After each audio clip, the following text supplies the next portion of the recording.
So please describe to me what the aesthetic look is exactly. Well, like this guy here. Yeah.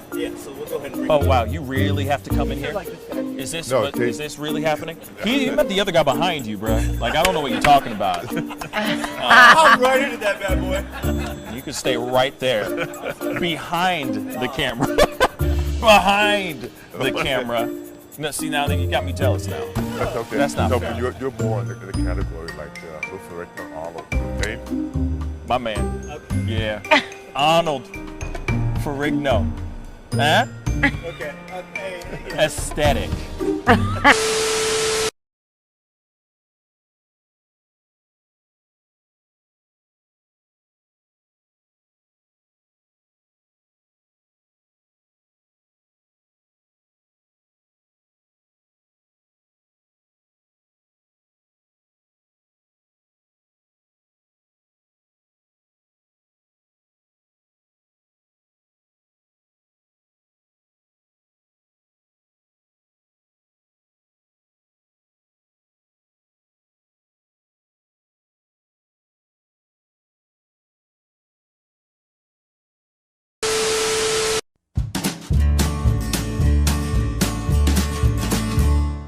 That's great, partner.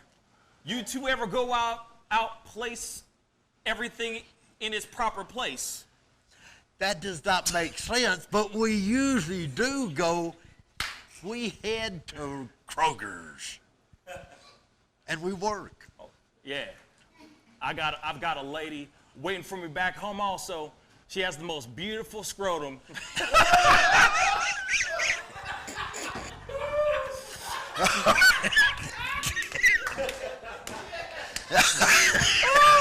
Oh, God. And when she sings, she sounds just like a puppy dog.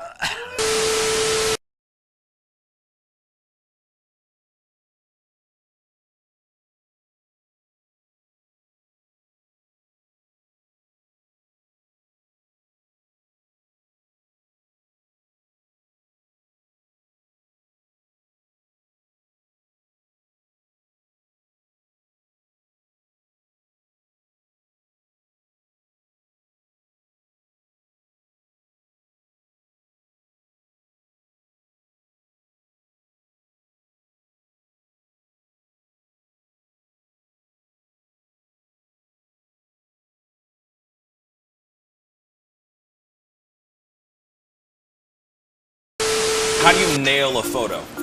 Just gotta get in the mode. You gotta talk with your eyes. Talk with your eyes. Talk with your eyes. You Okay, gotta so have the eyes can you show me a little bit of something, like to this camera? I would love to know how to do this. I just want to know. Well, How I do you do mean, it? Teach the me smile, something. You can get the sexy eyes. Then you know you gotta get the smile. Smile going on some shoes, but you know.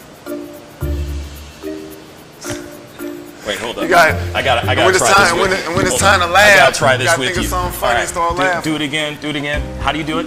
Teach me. Sexy eyes. The sexy eye. This is sexy eyes right here.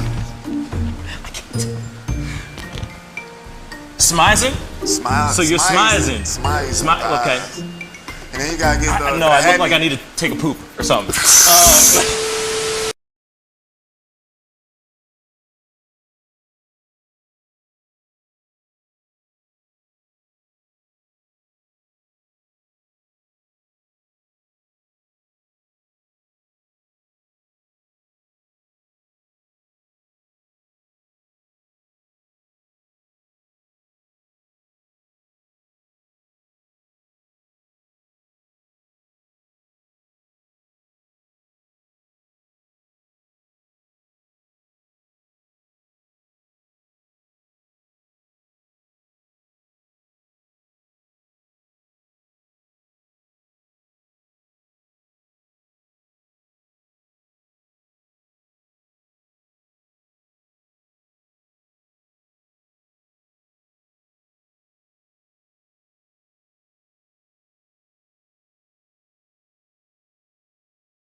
Wish words were like little toy guns. No sting, no hurt, no one, just a bang, bang.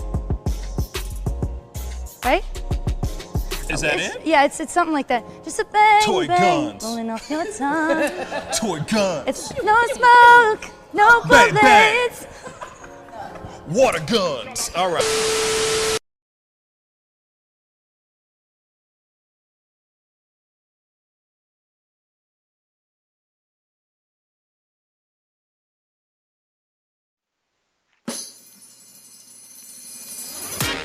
Pascal. You are now rocking with that dude Pascal. We be going wild, Haitian in the building, so original. Got the haters catching feelings. Get your hands up to the ceiling and keep them held high. Cause St. Louis isn't ready. Forget about it, goodbye. Hold up, we just saying hi. Five somebody, rise up. Weekdays, catch us live. Somebody, let's go. Good morning, everybody, and welcome to the Pascal Show. Good morning, everybody. Happy Monday. I hope you guys are all having a wonderful and marvelous Monday today. It is Monday. You know what I'm saying? It's time to wake y'all asses up. It's time to wake up, babies. All right. I hope you guys all had a wonderful weekend. It was a nice long weekend for me. You know what I'm saying? So I enjoyed my time for as much as I could as far as my birthday weekend, etc. As you can see, I have not even stepped into this office at all this whole entire weekend, and it was nice. It was nice to just take some time off and turn the brain off and enjoy my time, be around family, friends, loved ones, people I haven't seen in a really, really long time. So it was nice to just be able to chill, to just hang out and chill. You know what I mean? So there's a lot that went through this weekend. There's a lot of things, for the past 4 days.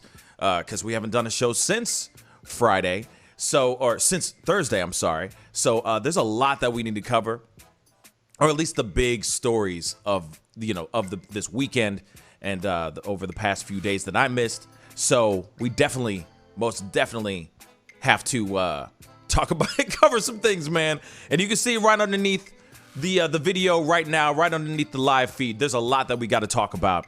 There's a lot of opinions that need to be had, need to be said, etc. A lot of opinions that I want to hear from you guys as well, which we will be opening up the phone lines here in a little bit to talk about one of our main cover stories of the day, one of our main front page stories of the day for sure, in regards to this Gwen Berry situation. Let me just say that. Okay, some people are sitting there going, it's a debacle. I think it's a situation, okay?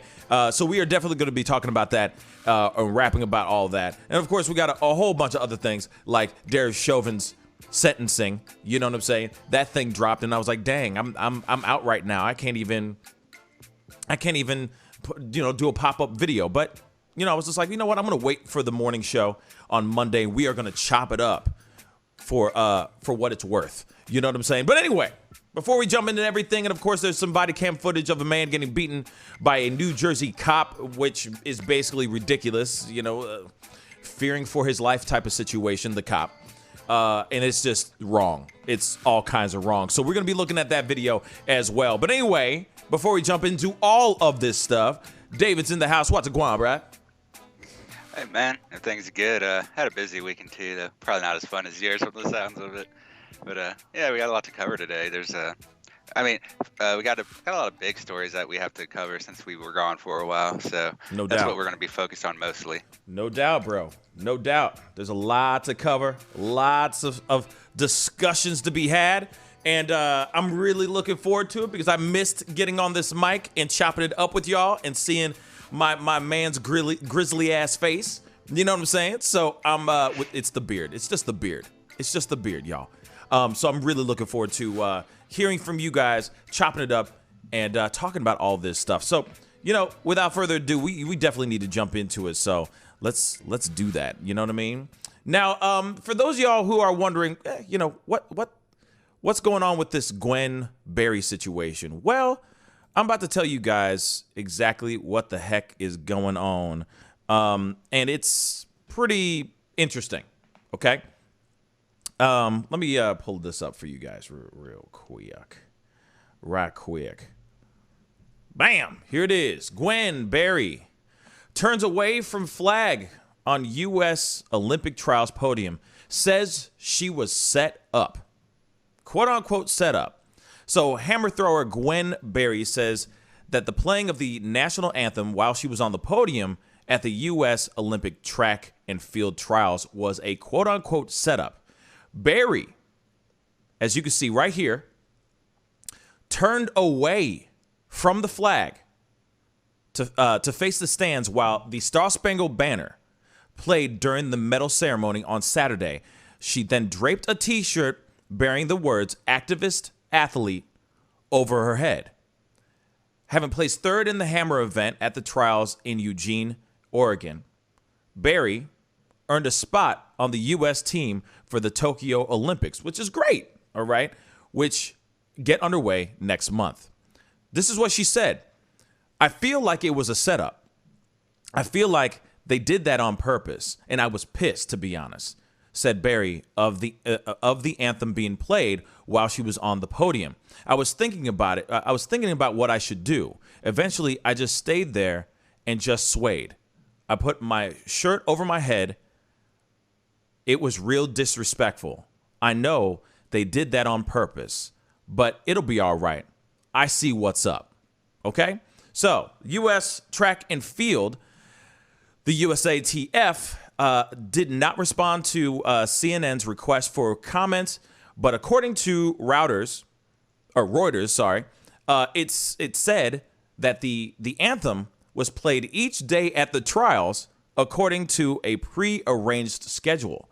They said, "We didn't wait until the athletes were on the podium for the Hammer Throw Awards," said a spokesperson. "We're thrilled with the women's hammer throw team that selected themselves for the games. The anthem has been played once each evening throughout the trials." So, of course, Berry's upset about this, thinking that this was some full-on setup. Okay. Now, of course, we got to talk about, because more than anything, aside from her saying I was set up. Okay, more than her saying I was set up, it's the fact that more people are more upset at the fact that she turned away from the flag. She did this. I mean, of course, there are other photos of her. Let me try to pull those up really quick, where she full on just turns her back to the full on. Sorry, I'm pulling this up really quick. Full on turns her back from the flag as everybody else sits there and, of course, shows their respect, does the traditional thing. Of course, there it is. Turning away from the flag. So a lot of people are very upset about this. What the heck? A lot of people are very upset about this, to be really honest. And of course, we definitely got to talk about that and see what the heck you guys think about this. But of course, I want to throw this over to David, because I want to hear his thoughts about this really quick. I don't get why she thinks that, like, when she says, "I feel that I was set up," I don't fully understand how she feels like she was set up. I'm thinking, from what it is, it seems like she's saying, hey, as soon as I went up there, they started playing the Star Spangled Banner. They didn't do that with everybody else. But now the USATF is saying, no, we were doing that on every single award ceremony. So now you see what I'm saying. So now it's kind of a he said, she said type of situation. And,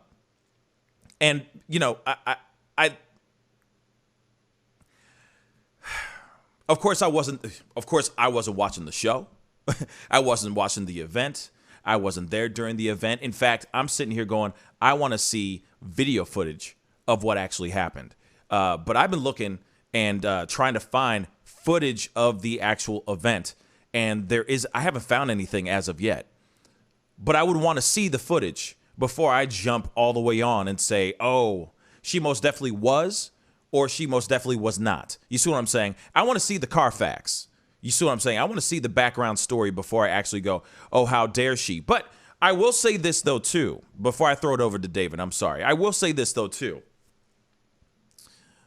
if they did do something where they were trying to get her in control, trying to control her, then that's really jacked up and it would really piss me off too, okay?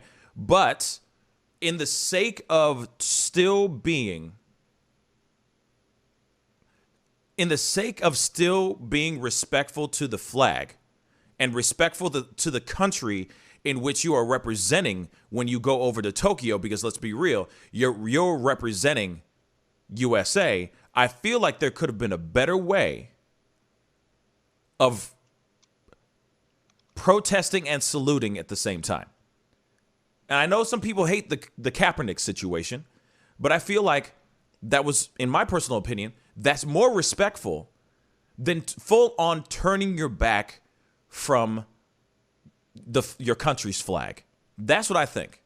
Now, I'm not going to sit here and say, oh, what in tarnation, and oh, she's, as Zozo Bob said, Fox and Friends this morning called her actions traitorous and un-American. I'm not going to sit there and say that. I will not say that it's traitorous or un-American, like exactly what I was going to say. How dare, what in tarnation? This is a debacle.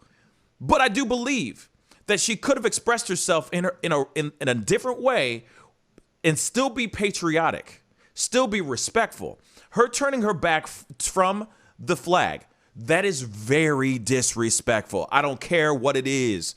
That is universally disrespect, period. It's disrespectful.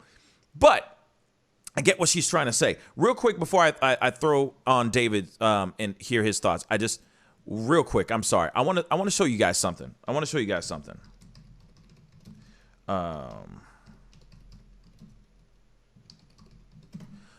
to see something. This, in my personal opinion, is what I call respect and showing where you stand. This, to me, where there were athletes that were saluting and showing and representing the Black Panther movement and Black Power, all that stuff. There is a way to get your point across and still be respectful to your country's flag that you are actually representing when you go compete at the Olympics. This is what I think. I don't think what she did was traitorous.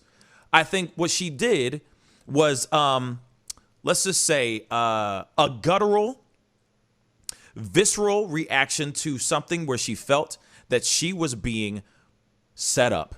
Number one. Number two, I think that she did not think before she did it. She just did her thing because she was angry and she was in her emotions. But I really do think turning away is worse than doing this. It's worse than the Colin Kaepernick stuff, kneeling, etc. Now, Stygian said, I think they did something trifling and she let her emotions get the best of her. Exactly. I think that her emotions got the best of her. She forgot that she was representing something. She didn't take the diplomatic route. She took the I'm just at home dealing with some BS at home, and I reacted emotionally as if I was behind closed doors. But at the same time, you are on a platform in front of millions of people that are watching you going, hey, you're the next such and such that's going to be going into the Olympics, and hopefully you break records and hopefully you do some dope things, But she decided to go with her emotions and not think before she acted. This is what I think about that situation. I think of course she's going, she's standing her ground. She's doubling down on what she said. She said, I said what I said. I did what I did. It is what it is. But at the same time, I do truly believe that there's a way to show respect for the flag, respect for your country, and still be able to say that you are an activist athlete. There's so many different ways you can do that in a respectful manner. And of course, no matter what, it's still going to anger people. But turning your back, that's going to piss off a lot of people. A lot of people. So, David, what are your thoughts on this real quick? Yeah, I mean, for the most part, I just agree with you here. First off, I did look into it a little more. So typically they play the national anthem every day around 5:20. They played it a few minutes later this day. It looks like because they were in the middle of announcing the victors, so they had to wait until they finished the announcements before they could play the national anthem. So they played it less than 5 minutes later than normal because they were in the process of saying who just won the event. So, I mean, taking that in addition to the Olympics are very much a different thing from, say, sports within the U.S. For one thing, you're pointing to Kaepernick, which is a fine example here because that's within the U.S., and he's the thing is, too, he's just taking a knee, which is a sign of distress. It's not a sign of disrespect. It's a sign that something is wrong, and she's just kind of turning away here. And with the Olympics, it's very much different. You're there specifically to represent the U.S. You're not really the important one there as far as that goes. You're just representation. And I don't know. It seems a bit narcissistic to think they changed the schedule to do that to her when it's roughly at the same time, and that her, I guess, her views should take place over the Olympic standards here, because I did look it up. It is very normal it is perfectly normal daily to do the national anthem at that time. So that doesn't seem to be true of that. Right. And ultimately, the Olympics are a representation of the nation, not the individual. So this is one instance where I do think it's pretty inappropriate to do that. Let's see. On top of that, I would say there's a few things too, especially. I would say that like black people within the U.S. Olympics does represent something different and a little more. I guess you could call it patriotic or something else. I mean, because one of the first times we had a major group of black athletes within the Olympics was 1936 when the Nazis said that they wouldn't allow them there, which we sent anyway. And then the Nazis pretended they weren't there, even though all the black people were winning a lot of rewards. So the Nazis hid all of that. And the U.S. was one of the exceptions in that, and sending black people to basically say F you to the growing Nazi party at the time, because we're still going to use them. They're Americans and they're going to represent America. And I mean, you got the Black Panther incident as well, which I think is a fine example of representing your own issues while still being distinctly American and what has happened. So I think her behavior here is more narcissistic than anything. I wouldn't call it like traitorous or anything. It's just kind of placing her above, I guess, the whole of the nation. Not really the whole of the nation, but just like the symbology of it. If she took a knee, that'd be very different. That's showing, like I said before, distress. This is common. I mean, even in the military, you were taking a knee during the national anthem if someone has died or something like that. So that's not unusual at all. That's showing distress. However, turning your back is just a sign of disrespect, in addition to trying to focus on her own activities, I guess, instead of the General Olympics, especially when she came in third place, and the other two didn't really say anything about themselves. They just played and won. Yeah, I think, what's interesting to me is, like I said, I think if she wanted to really make her, get her point across on trying to show respect and also bring awareness, she could have easily just taken a knee. She could have easily raised a fist. She could have easily done something to show respect to the flag and, of course, respect and acknowledgement to the movement that she's backing. And she says herself that she's going to continue to use her platform and use her where she is to raise awareness on systemic racism, on police brutality, on the unjust that goes on in America with black people. And I am with that all day. I just think she needs to find a better way of expressing herself. But I do think that what happened was a guttural reaction. And it was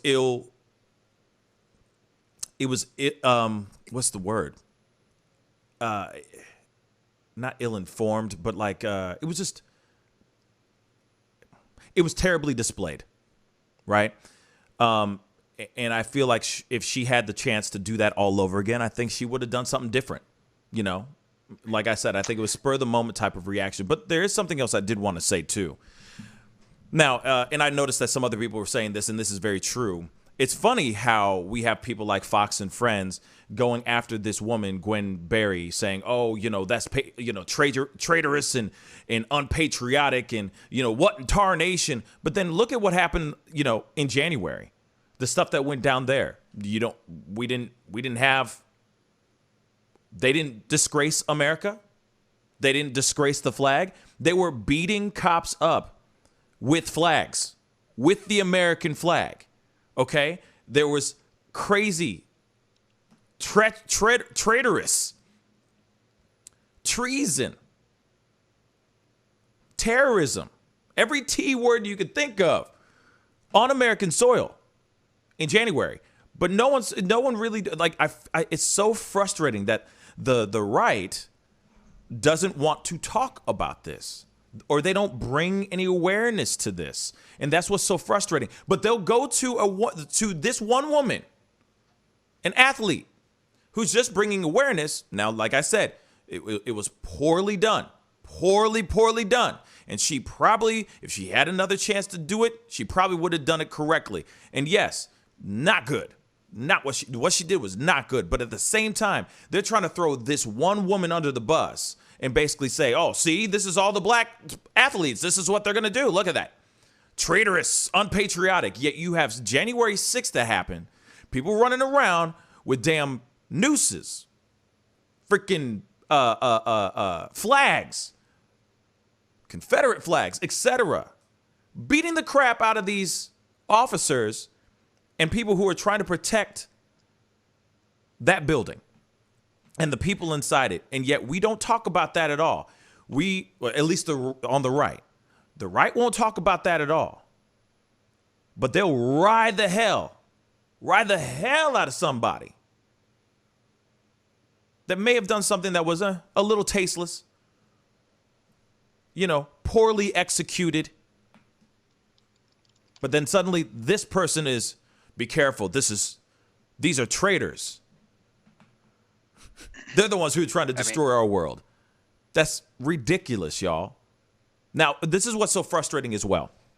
Real quick, sorry, David, I'll throw it to you. I promise you, okay? But one thing, and you know I love you, man. One thing that is very frustrating to me as well, I have to say it out loud, is that the voice of the left is very, very small. Like, it's, you know, the left's voice is out there, but it's very quiet in comparison to the right. You know, I don't know what it is, and I'm sorry to go on this little tangent, but I do feel that we live in this world where there are a lot of people that are left-leaning people out here, okay? There's a lot of left-leaning people out here, but I feel like the voice of the left does not exist. How about this? The voice of the center and left does not exist. That is not as prominent, is not as strong as the right. It is just something I've noticed. So when you have something like this happen, okay, you have an athlete turn their back away from the flag, which of course I've already made my point on, or my opinion on. The right will take that and run. They will run, but they will not take full acknowledgement and take full, what's the word? Responsibility, accountability for the things that happened in January. It's frustrating, but then they'll be quick to turn around and go, hey,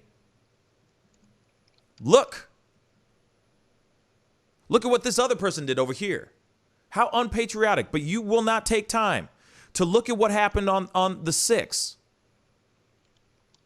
and take full acknowledgement and take full accountability for it. Now they're trying to throw it like Antifa is involved in all that stuff. So, you know, I can sit here and turn around and go, oh, well, you know, that woman, you know, this athlete, Miss Berry, was mind controlled by the far right. Let's just do that. Let's just throw that out out of our asses. You know what I'm saying? It's very frustrating to hear when something like this happens, they'll gobble this up and throw it all over right-wing media and try to smack it up, flip it, rub it down to something completely different than what it actually is. It's so frustrating to me. That's it. I think that before anybody, I feel like before any right-wing person can sit here and throw judgment on this particular woman, they need to acknowledge what happened on the 6th actually was unpatriotic too. If you sit there and say that was unpatriotic, then please, by all means, say that this woman, what she did was unpatriotic all day long. But if you're not going to, then you shouldn't have even a place to say anything about this situation. That's what I think. David?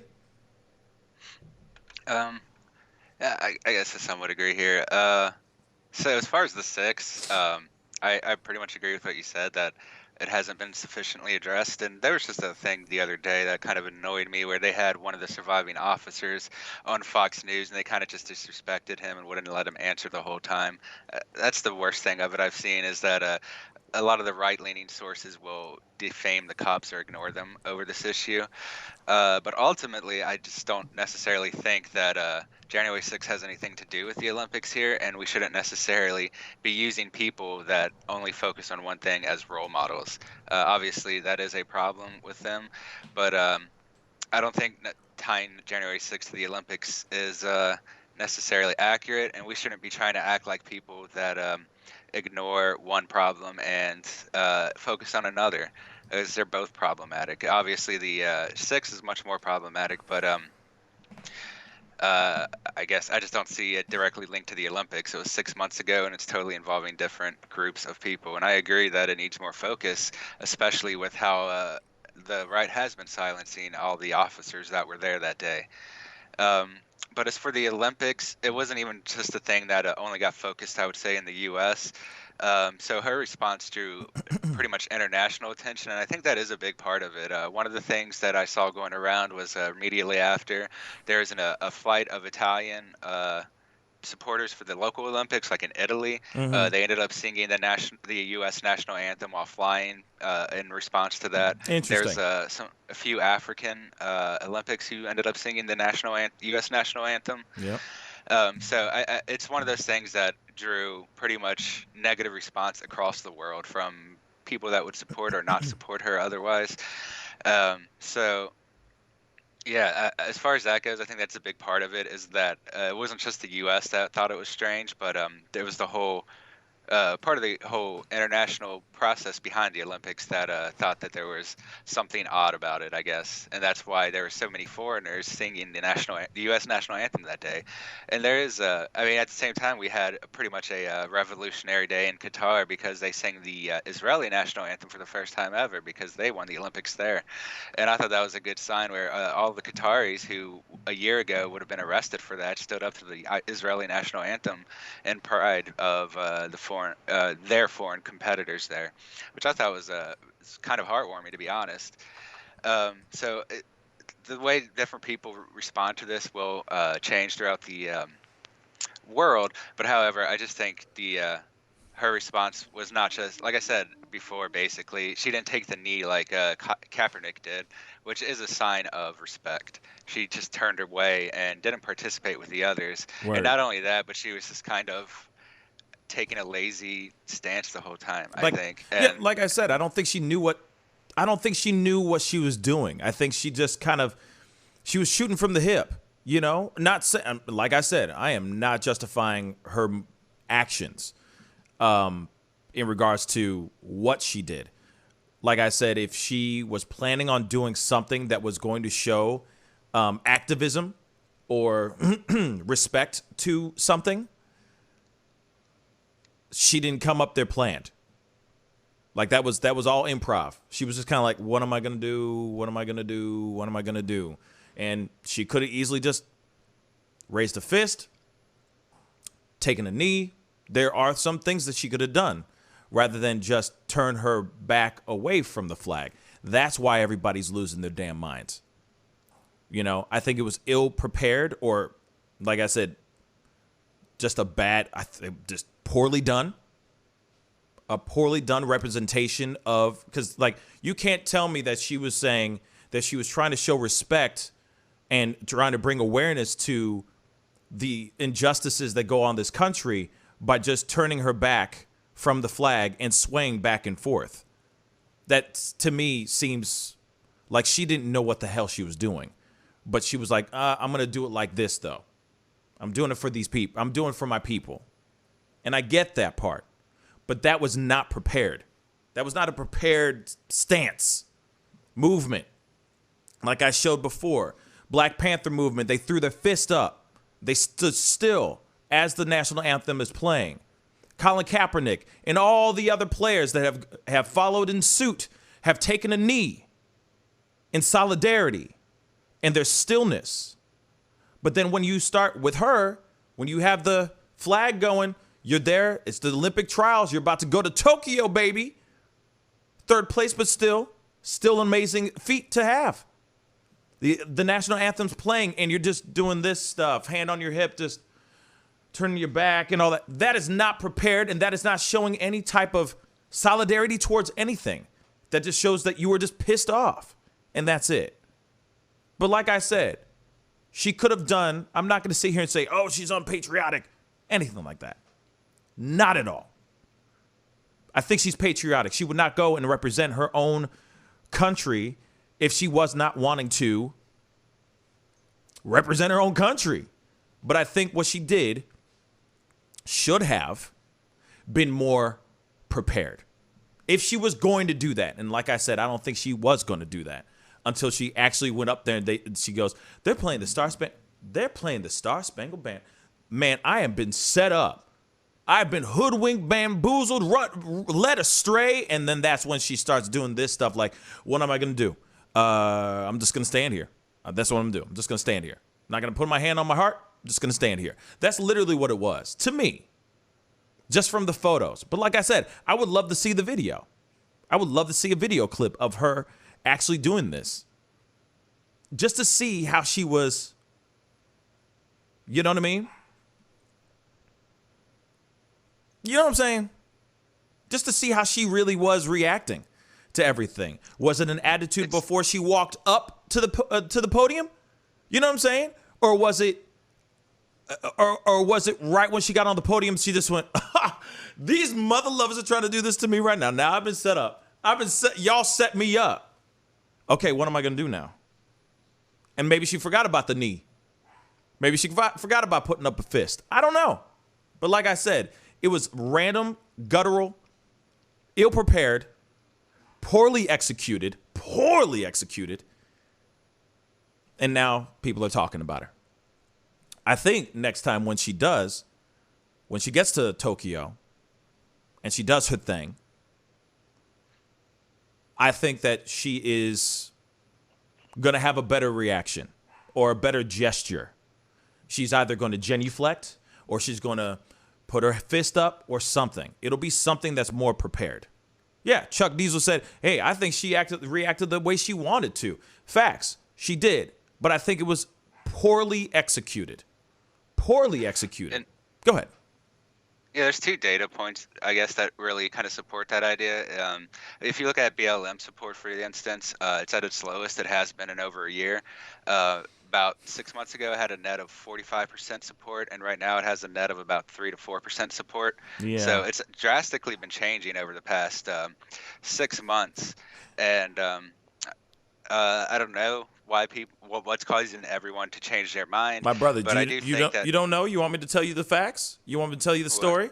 I got a little story for you. Here's the reason why BLM is falling apart right now. It's because the head of the BLM, first off, I think we talked about it briefly, but first off, went off to California, took a bunch of money, allegedly, bought a really nice house. Now, people were losing their minds about this woman. I forgot her name. I feel like a jerk, but she went to like some really ritzy area of California, bought a really nice piece of property out there, and people are going, hey girl, where you get that money from, right? So then she's been out in LA doing her thing, schmoozing with her partner over there, doing all this stuff, and then all of a sudden She just about a week. Patrice Colors. Thank you, Ryan, James, and Tracy H. Thank you. Colors, yeah, or Coolers, Colors or Coolers. I don't know, but anyway, she then later on made an announcement that she was stepping down as leader or as head of the BLM because of all the BS that she has stirred up. You know, there's been all the speculations about the money. They raised about something like $90 million or something crazy like that. And everybody, including Michael Brown Jr.'s father, Michael Brown Sr., has come out with videos saying, hey, where's the money for our organizations? Y'all ain't giving none of our money. You're not giving the organizations, you know, you got BLM and as the awning, and underneath are all the chapters. None of the chapters are seeing none of the monies. So, you know, Michael Brown Sr. gets on a video, which I did, a pop-up video. Go check it out. It's a wonderful piece of commentary. But anyway, shameless plug. She goes, and after that, all these accusations that had come out, she goes and she buys a big piece of property out in L.A. Like a nice spot. Right? So everybody's like, the heck is going on? So then later on, about a month later, she goes, hey, sorry, I'm bowing out. Why? Because it's sketchy. All of that stuff. It's falling apart because of all that stuff. And then the leader of the whole thing bows out. Because people are asking so many damn questions. Sorry, David, go ahead. I was going to say I don't remember her name, the UK woman that was shot in an alleged gang violence. Like, that seemed to have a major negative reaction across international too, because everyone thought it was racially motivated at first, and then when it came up to be gang related, it seemed like there was a huge negative feedback to that, especially in the UK but also in the US. And I think this is kind of just pointing to a more broader problem. I mean, we've seen, as kind of expected, that the left has largely ignored BLM, or at least the concept of Black Lives Matter, since gaining power. There's been incidences like we've seen before. They just haven't been supporting them or broadcasting the protest or anything right now. So they are kind of losing their left support from the government there. Because it's been a bad look. It's a bad look now. Because now, sorry, I didn't mean to interrupt you. I'm sorry, brother. But it's been a bad look. So they're going, okay, you got even Tamir Rice's mother has come out as well, basically going, yo, where the money at? Where's the money for all these chapters? We need that funding. You have $90 million just sitting in somewhere on a GoFundMe or some sort of account. You know what I'm saying? Bring in the money, spread the wealth. All that stuff was just sitting there. You see what I'm saying? So when you see that happen, of course, it sparks up questions. And of course the left isn't going to talk about it. You know what I'm saying? I haven't even talked about it either, because I'm just like, nah, I'm not. It's embarrassing. It's an embarrassment, you know? And I'm somebody who was like, yeah, man, for the Black Lives Matter movement all day long, man, all freaking day long. But when you are not spending the money, you are using the money to go buy properties and start canoodling with Hollywood so you can get your movie or your TV show treatment or whatever greenlit by Hollywood. And you're canoodling with all these big names and all that stuff, instead of actually focusing on the money that you have gained from, you know, for the movement, and actually create something. It's a bad look. So of course, you know, the left isn't going to talk about it. Of course, the left isn't going to talk about that stuff. You don't see a lot of black liberal commentators talk about it either, because it's embarrassing. It is embarrassing.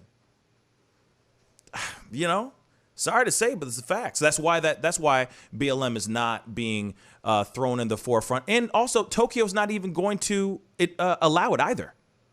They are not allowing any of that in Tokyo.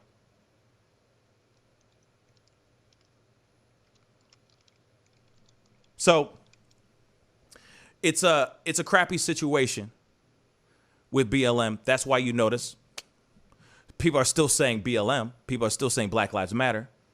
But you don't see a lot of people throwing money towards it. Not anymore. Once Patrice Colors left and all those accusations came out, people are sitting there going, well, I'd rather just send the money to the families themselves. David. And it's definitely had a international effect too. There used to be a lot more, at least from what I can tell based on numbers and stuff, a lot more international support for US BLM. It seems to be evaporating in a lot of places, especially in Africa and Asia. It's still fairly popular in parts of Western Europe, specifically west of Germany, maybe including Germany. I'm not too sure about that one. But elsewhere, it does seem like international support for BLM has pretty much been vanishing across the board. This is kind of one of the things I was worried about before. Now that the Democrats have used BLM to kind of get into office and that they've abandoned BLM, the right is still attacking BLM, and I don't just mean the organization, but the very not the very concept, but the very movement of Black Lives Matter is kind of a thing that they're still targeting right now. So it's kind of at the situation where BLM and by association, Black people are becoming the scapegoat for a lot of the political problems just because of that. Without Democratic support to kind of push them support the community anymore, they just kind of used it and abandoned it. But the right's still attacking it because it's a leftist kind of base. We're going to continue, I think. We're going to continue to see loss of support for Black people in the U.S. And I don't just mean for freedom, but a lot of people will become, I guess, petty, angry, jealous, something like that. And this will, I do think, increase, unfortunately, racial violence against Black people in the U.S. With the path it's been going down. And we kind of have been seeing those numbers. I mean, we've already been having more mass shootings than ever, but the amounts of racial attacks in the country, not just from between whites and blacks, but between all races, involving Black people, has increased. And I don't just mean like Black people haven't. I don't mean that Black people have necessarily been harming more Asians. I mean, and on average they have, but also there are more Asian violence against Black people that is racially motivated. I mean, it's coming from every direction. And I think that's going to continue, unfortunately, especially since we're just kind of in this situation. I don't really see this changing.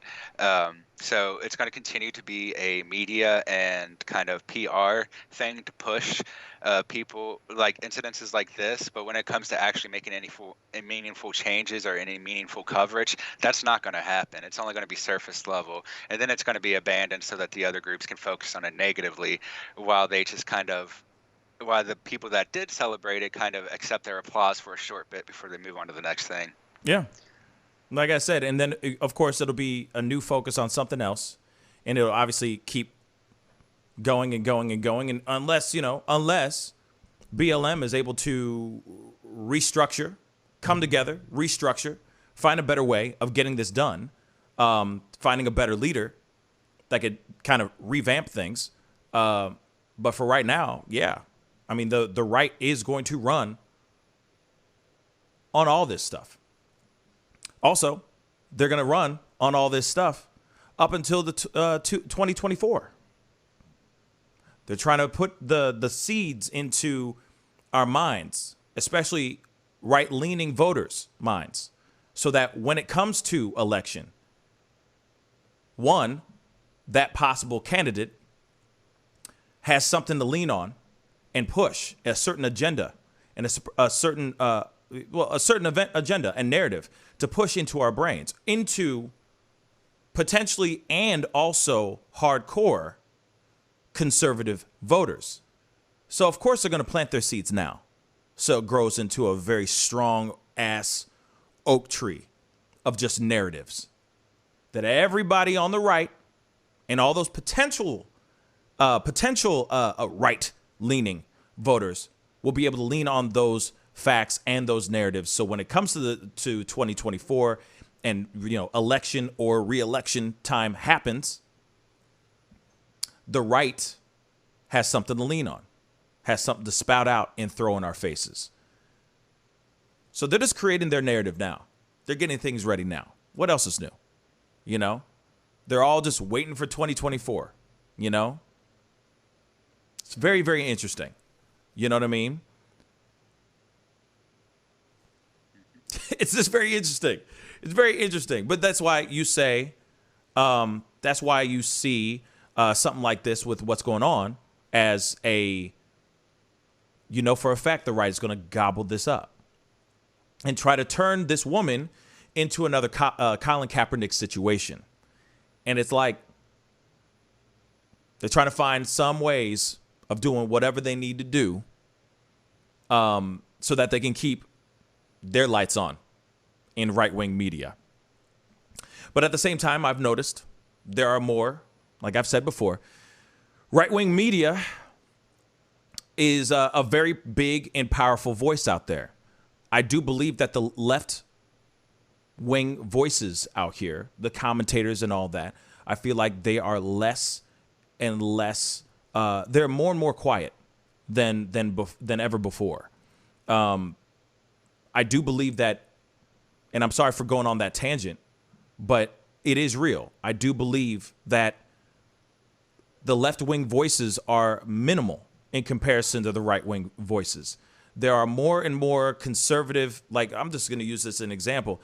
I'm seeing more and more black conservative voices coming out and being praised and put on, thrust upon the shoulders of white conservatives as saying that the next great black hope. And those voices are getting bigger and louder and louder. We have somebody in office, or somebody who's in office right now, in the House right now, that is a hardcore right-winged voice that is constantly getting media attention like crazy, constantly getting stopped in the middle of the road, constantly getting stopped walking out of buildings to hear their particular opinion about things that are going on in the world. And this is somebody who is trying to create something along with Matt Gaetz, a full-on white supremacist group. And yet these are the voices that are out here. These are the voices that we are seeing and hearing every single damn day. When was the last time you heard, and the other thing is too, don't get me started with like AOC and all that stuff. Don't get me started, but because we were just talking about that, weren't we, David, right before the show? Don't get me started with AOC, but like I said, there is less and less. You don't hear people stopping people in the street, a left-wing voice. You don't hear that person going, hey, or the news, even CNN up in this piece, man. You don't see CNN walking up and saying, hey, such and such, who happens to be a strong voice in the left. What's your opinion on these things that are going on in the world right now? Go ahead. No, you don't hear any of that. You're hearing everything from the right. Why? Why, you ask? Why, you ask? From all you Southerners, why? Why, you ask? Because it sells. Because it makes monies.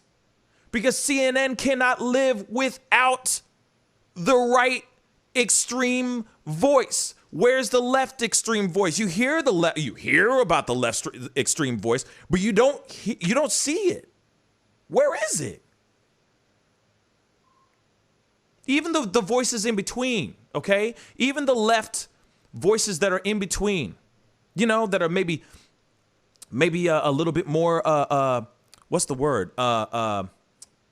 Commercially acceptable, commercially welcomed. You know what I'm saying? Even the pretty faced left wing voices, we don't hear them that much. In fact, go into YouTube. Who are the prominent voices in commentary, in political commentary right now? You have the Young Turks in left. That is it.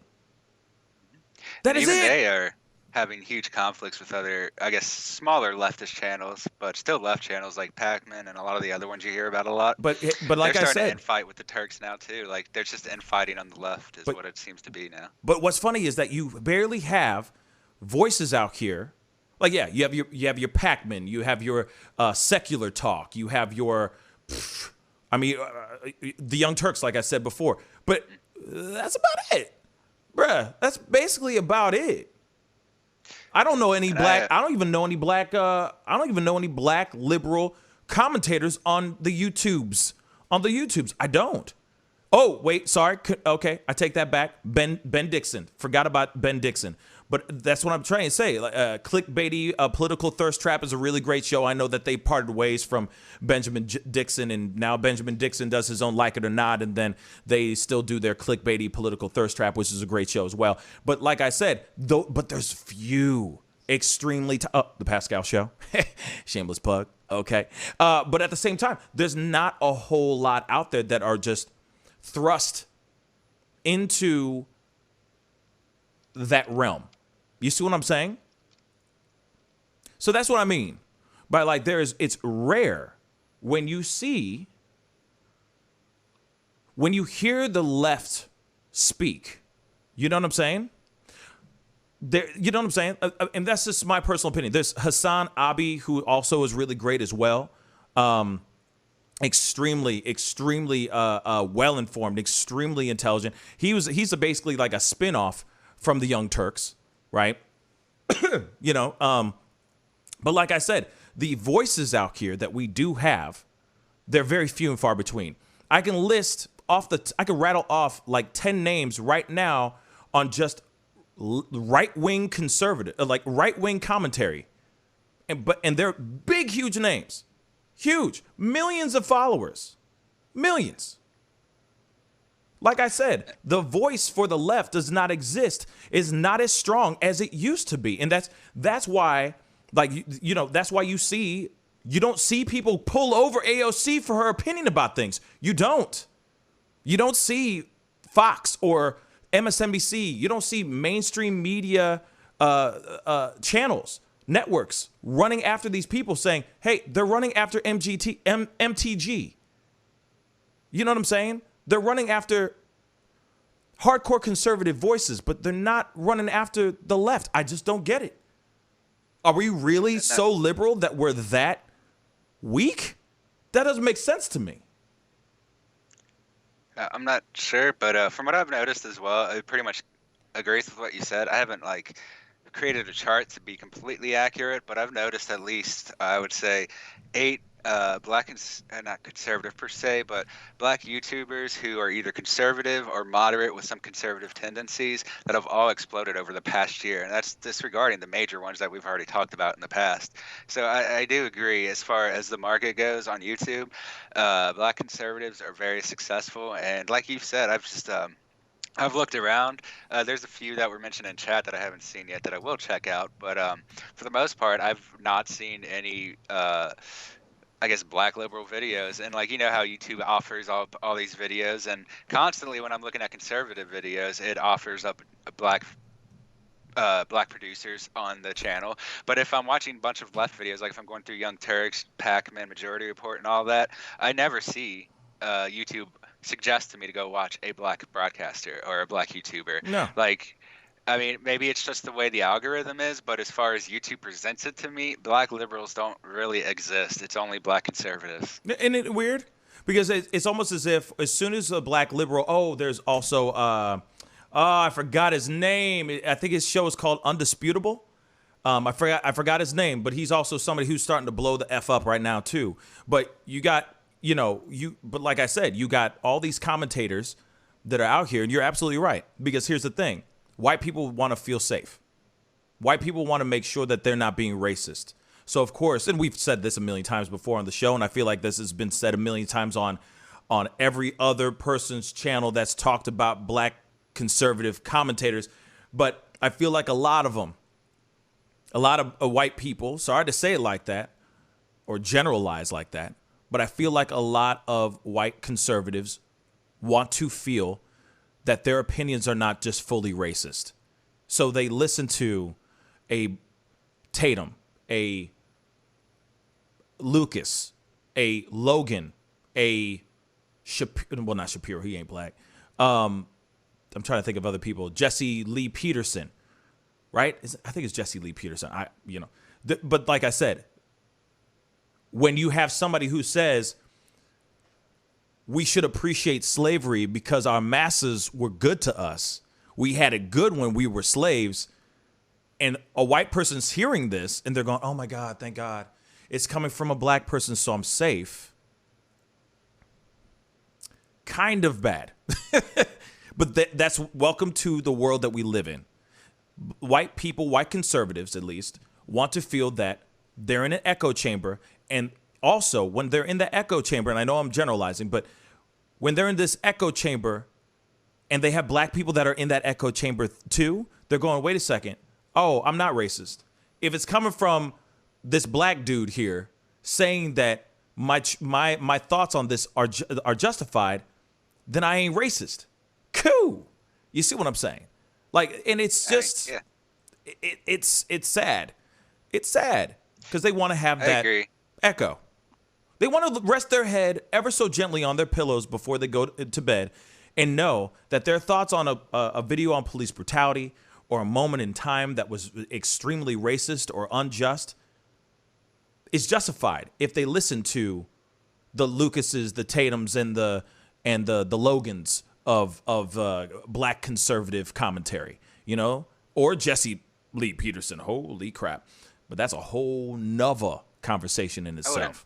Go ahead, David. I wouldn't personally put Lucas with Tatum. I know. I made that mistake, but he kind of was a conservative. Now he ain't. Now he's kind of going towards the center a little bit more. You know what I'm saying? And then of course he's like, I just saw somebody saying that he's lost over 100,000 subscribers. He's dropping quick, but that's because he's trying to go after people that he shouldn't be. He shouldn't be trying to go after certain people when he's already on a downward spiral. That's my personal opinion on that.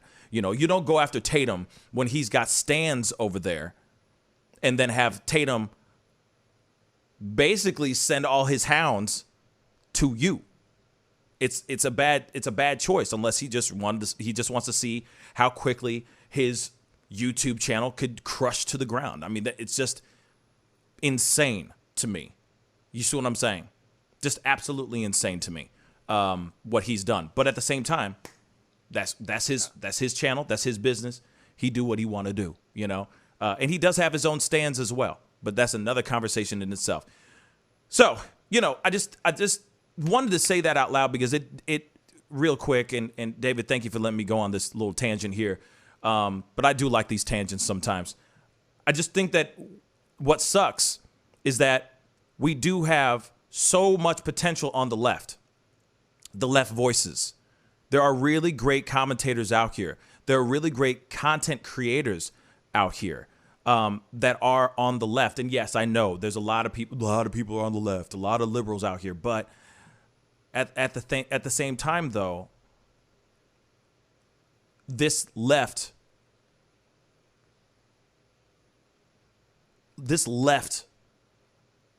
is not as prominent out here. We're not out here like I feel like we should be. We exist, but I see that more people are trying to go for, they're trying to listen to the conservative, to the conservative voice. At some point, the left voice needs to come out and be just as profitable. But I see, and Kiki of 5 just said white rage is profitable, Pascal. Absolutely. I couldn't agree more. Absolutely. You know, but also black rage is profitable too. It is. Let's be straight funky. Go ahead, David. What are you going to say? I was going to say it just comes down to confirmation bias. It's it's Word. one of those inherent human things where Beautifully you always said, agree David. with what you already thought. Beautifully said. That's exactly what you did. Thank you. Can you say that one more time? I was going to say it's a confirmation bias. People just tend to believe what they already think is true. Thank you. Confirmation bias. Thank you. Beautifully said, David. And that's what it is. So that they can ever so gently rest their heads on their, you know, down pillow, you know. And for you black girls out there, the silk pillow case, you know what I'm saying? You don't want to mess up that her. You feel me? And that's about it. Just makes you feel good. Okay, he said that, so I feel okay. And then, you know, you got grifters out here that'll jump on because they want to get on and they see the money train on the right, so they jump on and they say whatever they need to say. But if you notice, like we've listed off a couple people on the right. Some people are, on the left, I'm sorry. And some of them are big names. You know, they have prominent subscribers and they have a prominent voice out here in the internets and in the commentary world. But it's few and far between in comparison to what's going on over on the right. Somehow these guys' voices are getting pushed out into the zeitgeist even harder than the left. And I wonder sometimes why that happens. But anyway, sorry for that tangent. I appreciate everybody for tuning in. Actually, you know what? I did say that I was going to open up the phone lines. I'm going to do that really quick right now. Okay, David? So give me a call at 314-766-4581. I'd love to hear your thoughts on this whole situation with Gwen Berry turning away from the flag. What are your thoughts on this story? Okay, phone lines are officially open, 314-766-4581. Are you with it or you ain't? And why? You know what I mean? Why? Why? I said why. I sound like Foghorn Leghorn. I said. We got a phone call. Hold up.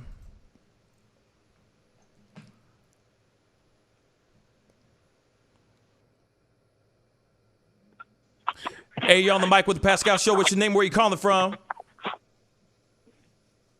Hello? Hello, you're on the mic with the Pascal Show. What's your name? Where you calling from? Hey, this is Black National Freedom Fighter, and I am from Minnesota. Minnesota. Listen, I am with. What's up? I am with that Gwen Berry person. I say kudos to her, and the reason why I say kudos to her is because she turned her back on, and even if you don't agree with it, she turned her back on something she believed in, and I believe in. Whether, she wanted to bow or put her knee down or put her arm up or whatever. She turned her back on America or the flag because America has turned out their back on us for, 60 years, 70 years, 80 years? So, let's keep it real and just say that, the reason why she did that was because the United States of America, which is what I call it, have turned their back on us. So when I don't blame her, and I give her kudos because she did what she thought was right. And, just because, and this is what's so frustrating to me is that, because if people don't march to the same beat that you march in, then you will consider a terrorist, or you consider what did you call it? Unpatriotic, a traitor, yeah, treacherous, traitorous. Well, yeah. Well, I don't march to the same beat of everybody. Okay, I'm not a leftist. I'm not a rightist. I'm not a middle person. I'm just me. I don't believe in politics, and I don't believe in police brutality. Nothing wrong with I that. have been going out. What's that? I said there's nothing wrong with that, my brother. And I have been going out and doing audits. I have been going out doing cop watching for over, let's just say a long time here. And so, and people who don't like to be filmed, well, hey, you have no expectation of privacy when you're out in public. And I'm taking your spot here, going out on this little tangent. But the fact is that let's stop justifying what people are doing, because and let's keep it real. White supremacy, white people have been taking over our lives since we were on a boat. And as far as BLM, as I tried to put it in chat, they are not my leaders. I don't have a leader. Okay, BLM is just basically an Uncle Tom organization. So, it just is what it is. So that's my thought on it. And thank you for allowing me to call. Hey, no problem, Black National. I appreciate it. All right. Okay. So when it comes to that, I don't agree with him on that last part about BLM personally. I think that aside from the money issue, I think that there was a it was good with what it was in the very beginning. Before greed, I think, jumped in, to be really honest. But when it comes to her turning her back to the flags and all that, I do agree. I mean, she has her right to do that. Absolutely. But I think it was poorly executed for sure. Now, there's, like I said, it ain't going to stop her from being able to compete in Tokyo. And like I said before, I'm hoping that she'll know what the heck she's going to do when she gets there. You see what I'm saying? She's got plenty of time to figure out what's the gesture, what's the move. Or if she's going to keep just doing the whole turning her back from it, that's on her, you know. But I think she needs to figure out how to properly execute what she wants to do when it comes to bringing awareness. And that's the important part. And that also, let's just say this too, that is if she even gets to the podium. See, that's even if she gets to third, second, or first place. So when she gets up there, hopefully she'll have something more fully prepared. You know what I'm saying? But we got to go into a quick commercial break, unfortunately. But when we come back, we got to talk. We most definitely got to talk about Derek Chauvin's sentencing. This will be very interesting. We'll be right back. This is The Pascal Show. Bye. Homeowners and property managers, if you're looking for effective and humane ways to remove wild animals and deal with the damage that they have caused, we have good news for you. Introducing Wildlife Command Center, a professional nuisance wildlife management company specializing in providing animal removal for residential, industrial, and commercial clients. We are the only wildlife company that checks 70 different areas on a structure to determine the answers to the following questions. Exactly which animal are we dealing with? How is the animal getting inside the home? What kind of damage is the animal doing to the structure? Once we get the answers to all of these questions, we develop and write up an action plan to resolve the animal issue completely and provide a quote to implement that action plan. We perform a very in-depth 70-point wildlife inspection. From visually inspecting the highest point, the chimney, to physically crawling inside the attic space and looking for animals, chewed wires, fecal matter, chewed structural wood. We inspect everything. Our inspection process covers all of the following 70 points: animal-proof chimney cap, roof ridge vents, roof to soffit junctions, dormer fascia, attic gable vents, gutter lines, fascia trim, garage door, utility penetrations, water, gas, electric, and cable, bathroom vents, attic roof ridge vents, attic electrical, wiring, junctions, boxes, and lighting, concrete decks, additions, wooden crawl spaces, basement plumbing, penetrations, ceiling, floor, and wall. Wildlife Command Center's mission is to deliver the finest quality wildlife removal and pest control service that is safe for the environment. For more information, call us now.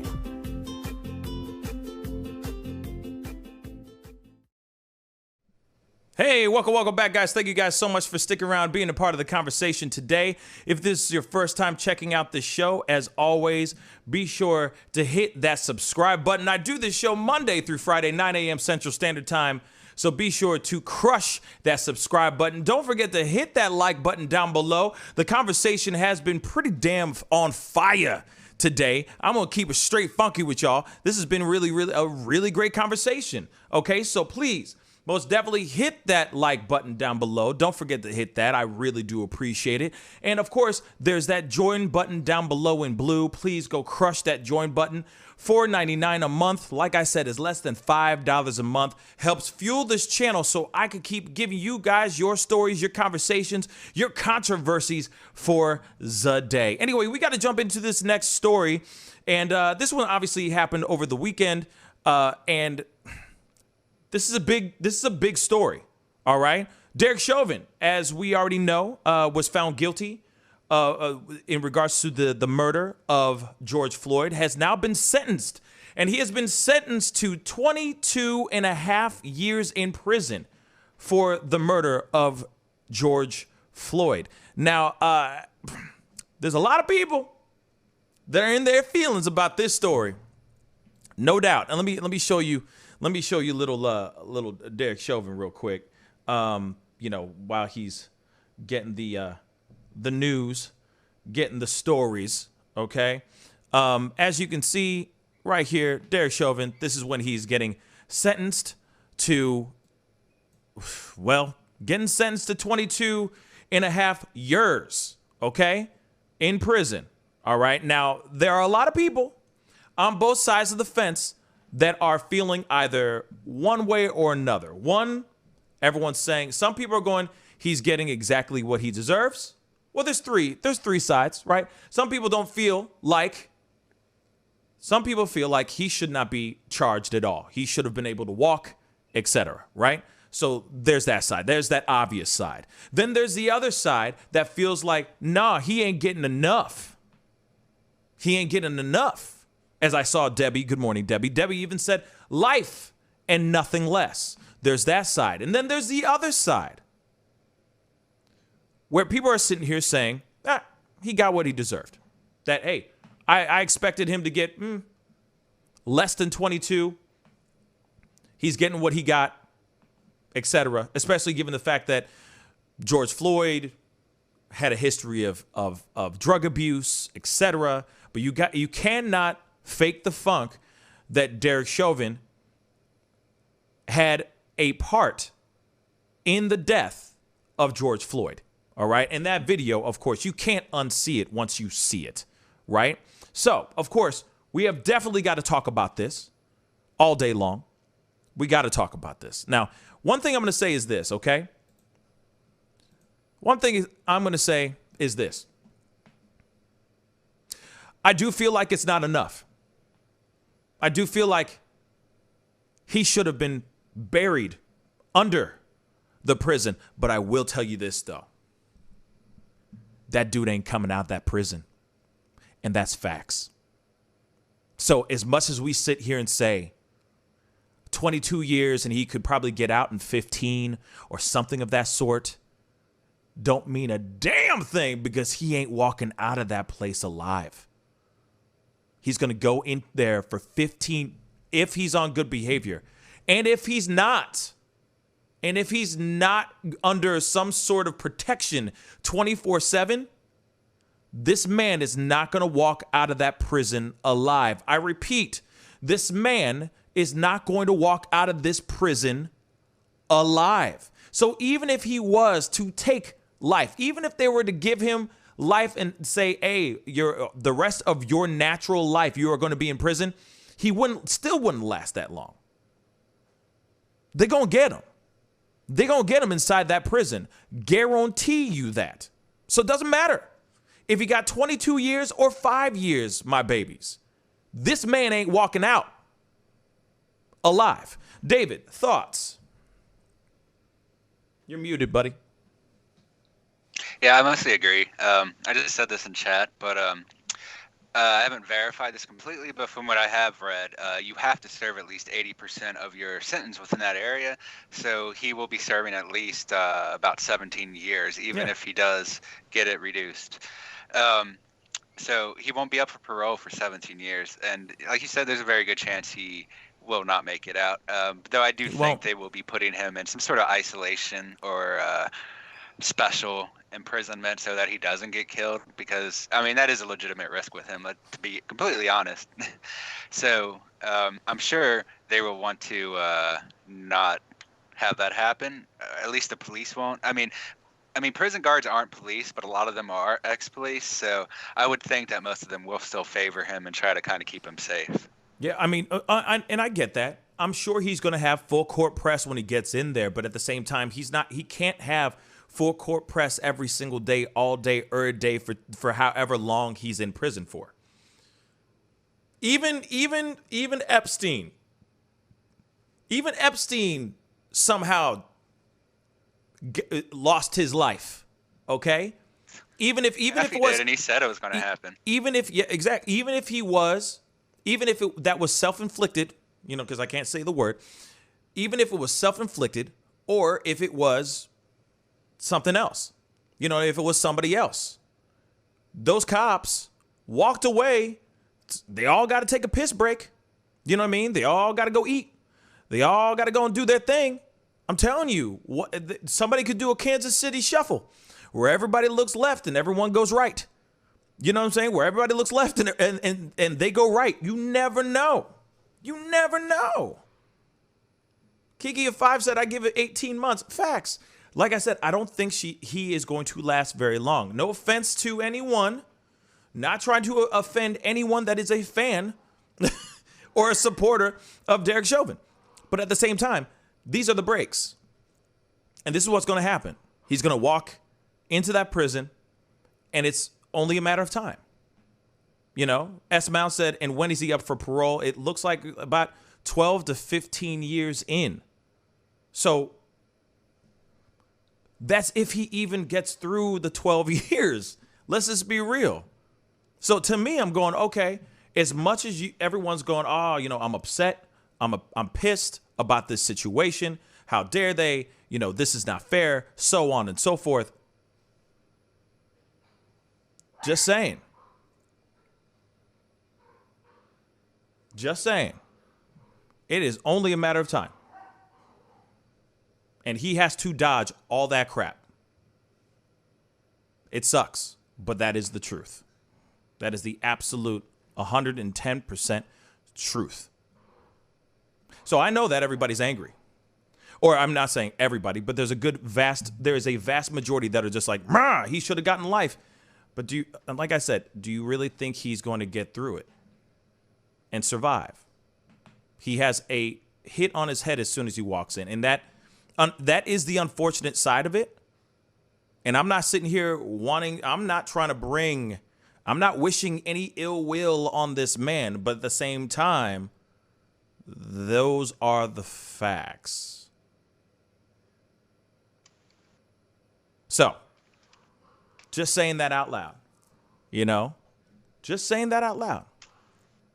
We will definitely see what happens as time goes on. But like I said, he's going to be walking into hell on earth, and if he gets protected all day long, then lucky him. But not everybody walks out of prison alive. Especially if they got people that want to see bad happen to that person.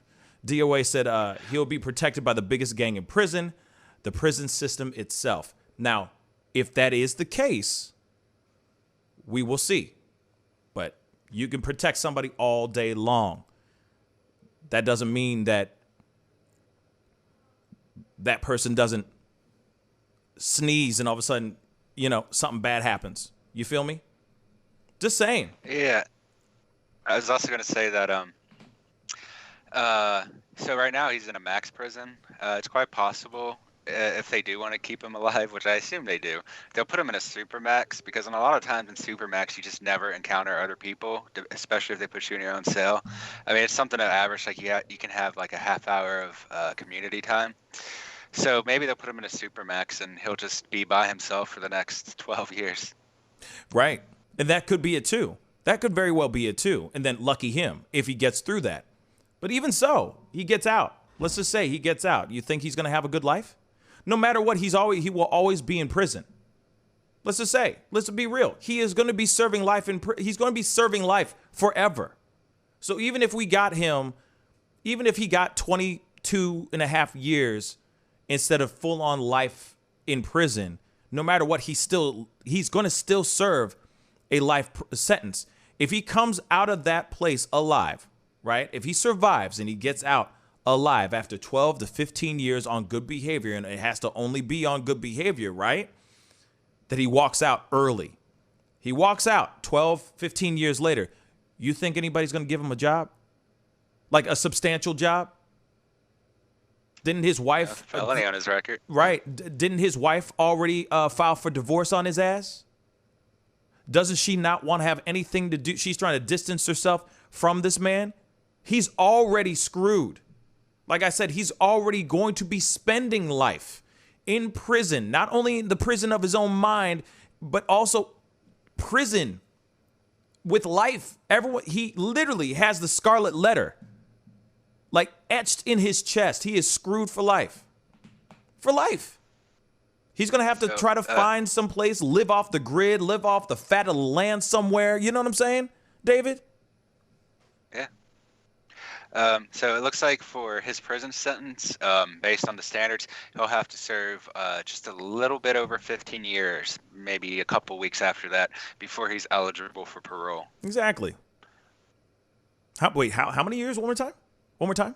15 years 15. and a couple weeks or so. Yeah, 15. So he needs 15 years. And after that, like I said, he comes down and he starts working at a shoe store or something. I don't know. It's not like he's going to be a cop again. He ain't going to be slinging drinks. He ain't going to be a bartender living his life like it's golden. Like his life is over. His life is absolutely over. So even if he had 22 years, like I said, I'm trying to look at the bright side of it. You know, because I know, and part of me is like, man, he should have had life. But there's another part of it. When you think about it, he's going to be in hell for those. He's always going to have his head on a swivel for 12 to 15 years. That's if he's on good behavior, right? That's if he gets granted parole, by the way, my ladies and gentlemen. All right? That's if he even gets granted. Once he comes out, then his life, he's going to have a hard time finding anything. Unless he leans hard in white supremacist groups, etc. But then at the same time, if you really think about it, he can't even do that either because he gonna be on parole. He gonna be on parole, so he can't even roll with the certain people because that's gonna get him caught, and he could possibly get thrown back into jail. Then you got to remember, God knows what kind of drugs he may be on or gets into while he's while he's locked up. You never know. Then those bad habits go straight over into real life. Like I said, what kind of life is this man going to have? His life is over. Just because we got 22 years on him? Seriously, he's spending life in prison. He will be. He may be outside, but he's going to be in prison for the rest of his life. Like I said, the scarlet letter has been etched, has been branded into his chest, and he'll never be able to shake this down, ever. Real talk. So, anyway, we got to jump into the next story because we only have a little bit of time left. But I appreciate everybody being able to stick around and be a part of the conversation. Please, everybody, please hit that like button down below. I see about 100 plus people in the chat right now. So please hit that like button. I'd love to see the likes go up to 80. So if you don't mind, if you haven't done it yet, crush that like button down below. And of course, crush that subscribe button, okay? Again, I do this show Monday through Friday at 9 a.m. Central Standard Time. I also do a whole bunch of pop-up videos about all the controversies that are going on in the world during the day. So please go hit that like button, hit that subscribe button, and join the Pascal Show family. Anyway, we got to jump into this next story. This one is a very interesting one, okay? Very messed up. There is body cam footage showing a man getting beaten, black man being unjustifiably attacked by a police officer. There is a police officer in New Jersey that has, by the name of Spencer Finch, he attacks this man for no reason. I mean, there's a full-on argument that's happening throughout this thing, and then all of a sudden, this cop just goes out of his way to do something that I feel like was completely unjustified. And we are going to take a look at the video itself. But real quick, African-American leaders on Friday called for the termination of a Patterson police officer by the name of Spencer Finch, accused of viciously attacking an upset father. So this particular officer, Spencer Finch, 44, they believe that he should be permanently removed from the police force, said the leaders, who were shocked by the video of the incident that was released earlier in the week. I think it's appropriate to call for his termination, said Pastor Clayton, who is also the president of the NAACP in Paterson, New Jersey. The body cam footage clearly shows he was acting inappropriately. We have to have zero tolerance for behavior like this in our police force. Finch has been charged with official misconduct, aggravated assault, possession of a weapon for an unlawful purpose, and tampering with public records or information over the May 26th incident.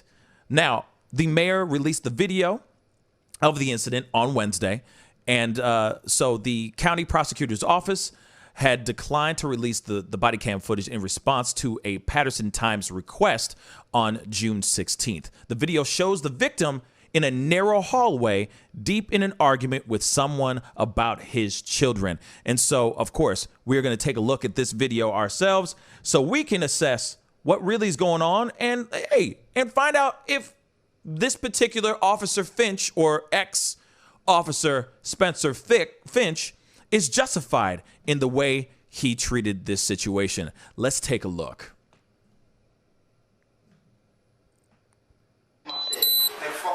Bro, I just want my fucking kids. We have no paperwork, we have nothing. They live at 42 Webster Ave. The kids will be there. Like, I have all the formula, I have all the water, I have everything they need. I can have my kids.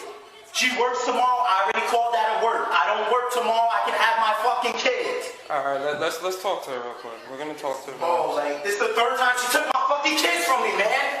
Why do you think I'm here like this? I know. What the fuck? I've done everything for this stupid bitch. Real quick for David, do me a solid, bruh. Can you please just look up if there's any more background information about this particular situation? Paterson cop, and his name is Spencer Finch. Okay, if you don't mind, we're gonna roll this, but I want to know what led these cops to show up in the first place. That's one of the stories that we need to know before this body cam footage even started rolling. Let's take a look.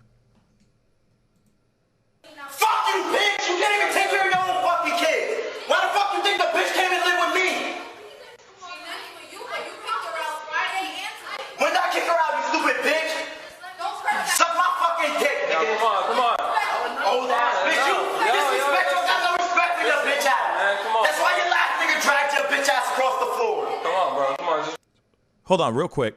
I'm rolling that back again, just really quick, because he said something right there that I think is important to hear. Hold on. Old ass bitch, you disrespectful, got no respect for your bitch ass. Man, come on. That's why your last nigga dragged your bitch ass across the floor. There we go.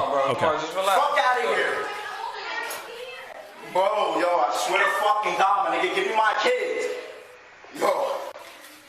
Liana, you ain't coming back from this, bitch, I promise you. Not again. You wanna do this? Say less, bitch. Let him talk, please.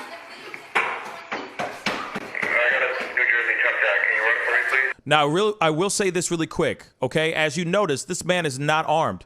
He's not showing any type of anything else. He's angry. He wants his children. He is upset. He shouldn't, I mean, and this is my own personal opinion, he shouldn't be speaking the way he has been speaking to her. You know what I'm saying? There is when you're out in public and you're talking a certain way, it kind of shows, if you're willing to speak like this out loud, says a little bit of something about you and the relationship you have with this person. But at the same time, though, I always believe in just trying to be a gentleman as much as you can. Even if you are angry, I get that. But you always try to take the high road. Screaming out, calling her names and stuff is not going to get your kids any faster. I wanted to say that really quick. Let's continue. Take my fucking kids? My fucking, you trapped me with another fucking kid, then you got never take them from me? Say less. Best believe I swear to God. He was the best decision I ever fucking made. Swear to God. And I told him, he said, tell my kids tonight that I love them and all of that. Bro, I thought you were coming home! You're supposed to be home at 9 o'clock!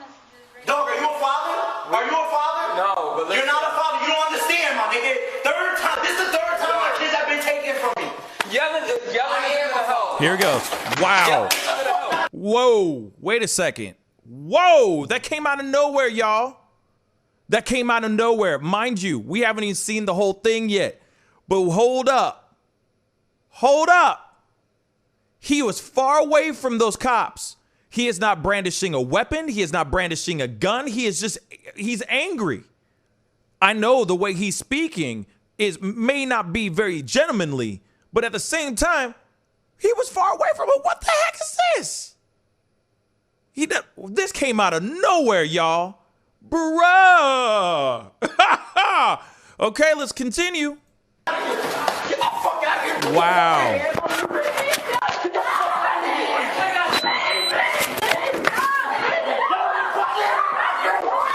Whoa. Wow. Okay. I want you guys to know this. They're hitting him upside the head with a flashlight. They're hitting him upside the head with a flashlight, y'all. What in the ever-living F? That is a flashlight, y'all. He didn't do anything. I'm sorry, I don't mean to chuckle. I'm like, it's a guttural reaction on how ridiculous this situation is. He just wanted his kids, y'all. Yes, he was angry, and he's spouting out words, but they're words. He's far away from them, and he was trying to level with them, by the way. He was trying to level with those dudes, saying, hey, are you a father? Would you want your kids taken away from you? And then all of a sudden, this dude just comes in and just, like, throat slaps it. Man, okay, I'm sorry. Let's continue. Let's take a look at this. What in the F, man?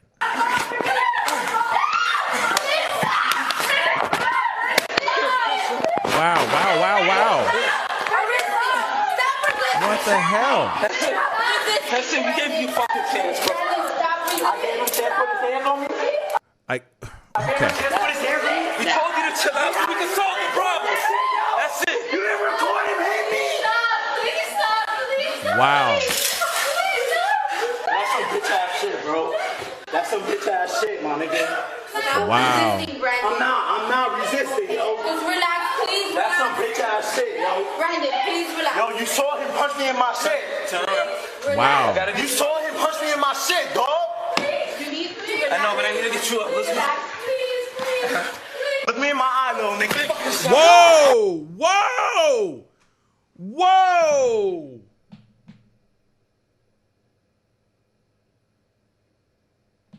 That dude just need him in the face. Whoa.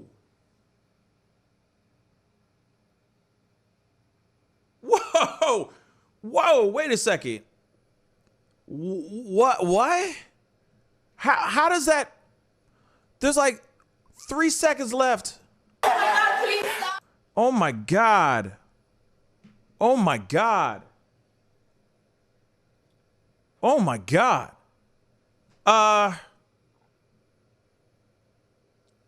Wow. Okay. Oh my God. Let me just. Sorry, I'm still. Wow, man. Okay. All right. So now, David, I do have to ask you, because I didn't know if you saw anything, and just to see what was going on. But here it is. And of course, if there's any background story that leads up to the actual body cam footage, I would love to hear it. But let's just say this really quick. This man didn't do anything wrong. He didn't do anything wrong. He was plenty far away from those cops. He was angry. He was on his phone. He was trying to get his kids. Yes, he was speaking poorly towards his BM, okay? BM means baby mama, for those of y'all who don't know. He was speaking wrong. He was talking out the side of his neck and being very ungentlemanly with his words towards his BM. But that does not mean that he deserves a straight up throat smack and knee to the face, knocked over the side of the head with a flashlight. What he got right there was totally not deserved at all whatsoever. Not once did I see in that video where he was speaking ill towards the cops at all. He was trying to level with them. And he was feet away from the cops. I keep wondering what was going on in the back of that cop's mind that triggered him, that would make him go, walk all the way over there and disrespect and violently take this man down when he hadn't done anything wrong. He wasn't breaking any laws. He was screaming. He was mad, but he wasn't doing anything. He did not throw any threatening words towards the cops. He may have called the cops the N-word, but that's about it. David, do we have any background to this? Any more? Because I was looking for it and there's nothing really out there. Yeah, I can't find any background to him at all.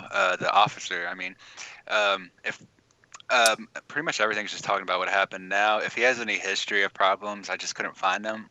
But that's mostly because everything is oversaturated with this current incident. It's not necessarily because it's not there. But the only thing I could really find is that he initially and immediately after this just lied on his report and didn't mention that he did that and denied it. But other than that, I couldn't find any information. So the one thing that is for sure is that he lied about what he did and that it's caught on video. So that will be held against him. Oh, yeah. At the very least. He absolutely lied on that report. Yeah, sorry, go ahead. Not to mention assault, because I mean, if you hit somebody, you don't hit somebody in the head. It's not like a movie or a comic book. You can't punch somebody and they just knock out and everything's okay. If you hit someone in the head, even if they do get knocked out, you might be looking at permanent brain damage or death. You don't hit people in the head. I mean, I know you see it in a lot of movies and TV shows like it's nothing, that you can hit somebody in the head and they just pass out. That's not how it works, though. If you hit somebody in the head and they go out, they might be done for good. You might be killing them just from one blow or causing permanent brain damage. It's not something you can just knock a person out and nothing's going to happen about it, especially if you're using a flashlight or your knee. It's very likely to cause permanent damage or death. There's no other circumstance where you would be doing that unless you intend it to cause permanent damage or death. Generally, you would see it in self-defense, perhaps, but obviously in this situation, the officer has no threats about him, and the guy on the ground that's getting beat up, I mean, he's not even, he's just talking. So it doesn't even matter what he's saying, but he's not even saying anything bad, but he's just talking, and that's when they decide to assault him. Yeah, he's yelling while black. Long story short, he's yelling while black. And what's sad about this is, I just saw Stygian saying something. They keep wondering where our black fathers are, and this is a man who's trying to be a black father. He's trying to do everything he can to see his children, and for some odd reason, his baby mama is playing full court press on his ass. Why, you ask? We don't know. We don't know why. But of course, that upsets him because he's a father. And it sounds like, of course, we don't know the full scope of the story, obviously. But from my understanding, it sounds like he's just trying to be a good dad and he wants to see his children. And there's nothing wrong with that. And there's nothing wrong with being an angry parent who's been denied from seeing your children, right? This does not make any sense. When this cop comes up and punches him in the face, attacks him first, what's your initial reaction? What's your first initial reaction? You're going to protect yourself. You're going to put your hands up. You're going to shove that person back when it's unjustified. When it's unjustified. You got a cop who walks over and hits him in the head. And you keep wondering, why? Why was this cop able to do this? Because he can. Long story short, it's because he can. He thinks he's so above the law that he can walk up to an unarmed, angry father that wants to see his children and say, that's enough, pap, and smack him and hit him in the head. Instantly, the father is going to put his hands up and try to protect himself. Period. He's going to sit there and go, I want to protect myself. What the hell you hit me? That guy sucker punched him out of nowhere because he wanted the altercation to start so he can end it. You see what I'm saying? He wanted some BS to start up so that he can go, all right, now we can shut him up because now we have him arrested and we can throw him in back of the squad car. And this domestic altercation that's going on, this not altercation, but argument that's going on in this hallway has been nipped in the bud. And what's sad is that this man, this particular officer, Spencer Finch, feels like he has the absolute right to falsify documents, to falsify what actually happened, y'all. And I also want to point out that the officer immediately struck him in the head, which generally, if that happens, the person's not going to be able to respond normally anymore. Their like whole personality is going to be shut off. It's like with the adrenaline, except even more so because head trauma just kind of shuts down those unimportant parts. You're only going to have the more primal aspects that, you know, you want to defend yourself and you want to make the pain stop and stuff like that. Because once you get hit in the head, a lot of the higher functioning just shuts down. That's just normal how humans work. So after you got hit, it's not unusual to expect less than ideal behavior from him, even though he wasn't doing anything. I know some people in there are saying he should have kept his mouth shut, but that's just kind of what happens when you hit somebody in the head, and then you talk to them. They're not going to say things that make sense. But at the same time, even when he got hit and he's sitting there going like, what the heck? You know, of course he's responding because he's going, what the hell are you guys doing? Why am I getting arrested? I didn't do anything. I'm not assaulting you. I don't have a gun on me. I'm not doing anything wrong. I'm not, you know, threatening anybody. I'm not threatening y'all. And then he gets kneed in the face. Kneed in the face right after he said that. What, where's the justification for the cops to knee the man in the face that has already been detained? Handcuffed, on the ground, he has submitted, fully in submission, basically.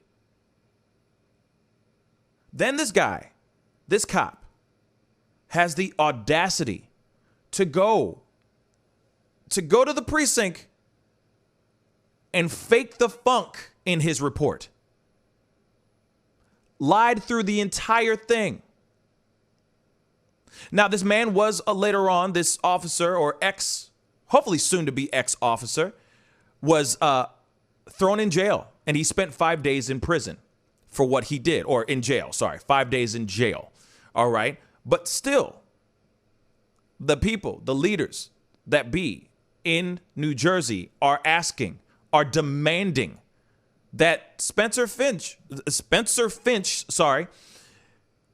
steps down, that he gets fired from his position, because someone who feels that they have that kind of power then actually exercises that power or tries to, then on top of that goes the extra mile to write out reports that were totally inaccurate and false, is somebody that does not deserve to wear the badge at all whatsoever. I don't care if this man suddenly said he feared for his life.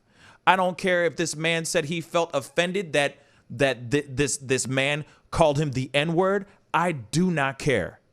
How he reacted to this man and how he treated this man is a perfect example of things that we fear about every single day. Most black people get scared about something like this happening on a dark road, getting shot up and killed. And then suddenly the cops are writing up some false report saying, oh, he lunged at me, there was a gun, so on and so forth. These are the things that we fear every single day. And this man showed exactly what we fear. I really do hope that this man, I hope this man gets everything that's coming to him. Mind you, we don't know the full extent of the story.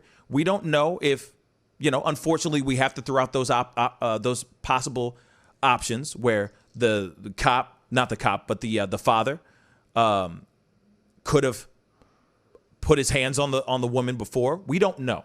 We don't know what's going on. All we know is in that footage what happened there, and then after what they did afterwards in the paperwork outweighs everything else.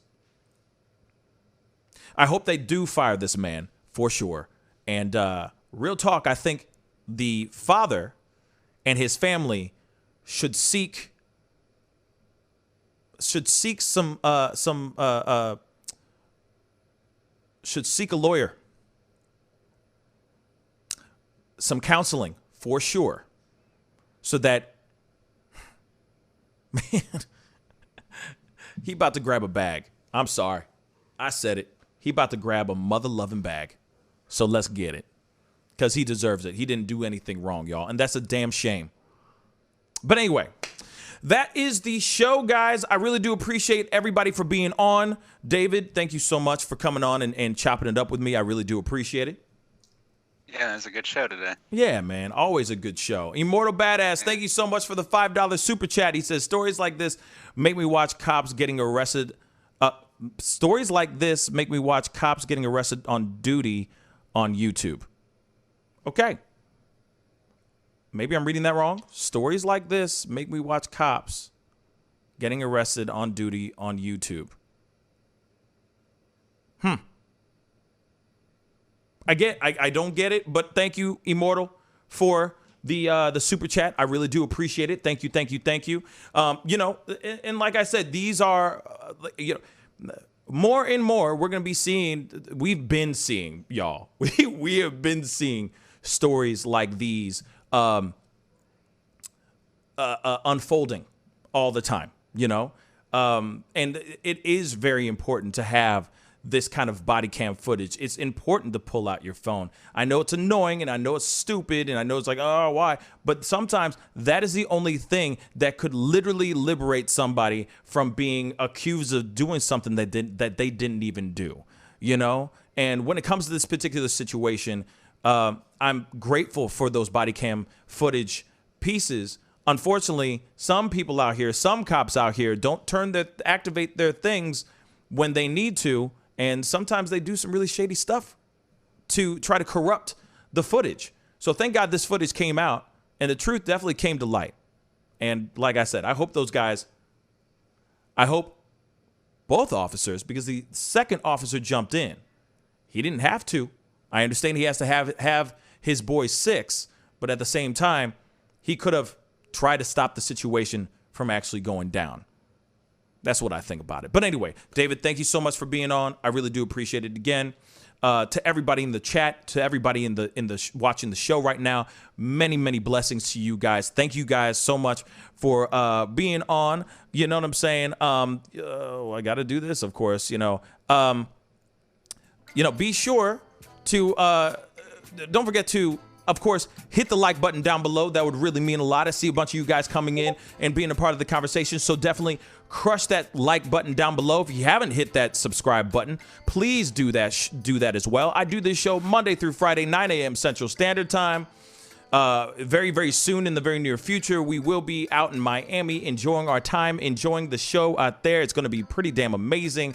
I got some interviews and some conversations lined up out there, which is going to be fire as well. So be sure to tune in and be a part of the conversation then as well. But thank you to everybody for all the belated birthday wishes and everything. We got, last week was my birthday. Had a really great time, So anyway, I appreciate you guys coming in. Don't forget to hit the like button. Don't forget to hit that subscribe button and that join button. And I'll see you guys tomorrow morning at 9 a.m. Central Standard Time. Be good to yourselves. Be good to one another. I'll see you guys soon. This is The Pascal Show. Bye. Homeowners and property managers, if you're looking for effective and humane ways to remove wild animals and deal with the damage that they have caused, we have good news for you. Introducing Wildlife Command Center, a professional nuisance wildlife management company specializing in providing animal removal for residential, industrial, and commercial clients. We are the only wildlife company that checks 70 different areas on a structure to determine the answers to the following questions. Exactly which animal are we dealing with? How is the animal getting inside the home? What kind of damage is the animal doing to the structure? Once we get the answers to all of these questions, we develop and write up an action plan to resolve the animal issue completely and provide a quote to implement that action plan. We perform a very in-depth 70-point wildlife inspection. From visually inspecting the highest point, the chimney, to physically crawling inside the attic space and looking for animals, chewed wires, fecal matter, chewed structural wood. We inspect everything. Our inspection process covers all of the following 70 points: animal-proof chimney cap, roof ridge vents, roof to soffit junctions, dormer fascia, attic gable vents, gutter lines, fascia trim, garage door, utility penetrations, water, gas, electric, and cable, bathroom vents, attic roof ridge vents, attic electrical, wiring, junctions, boxes, and lighting, concrete decks, additions, wooden crawl spaces, basement plumbing, penetrations, ceiling, floor, and wall.